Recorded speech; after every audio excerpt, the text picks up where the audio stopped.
We begin with news of the shocking development in the murder case of deceased Haitian President Jovenel Moïse. The key suspect was nabbed in Jamaica. The Jamaica Constabulary Force has confirmed that the man, who says he's Colombian, was arrested on immigration breaches. Prince Moore has the details. TVJ News has been informed that the man was held during an operation in Manchester. He has reportedly been in custody for more than a week.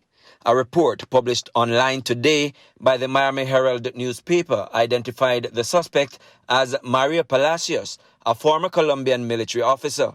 The Jamaica Constabulary Force said the man became the suspect of an Interpol red notice today.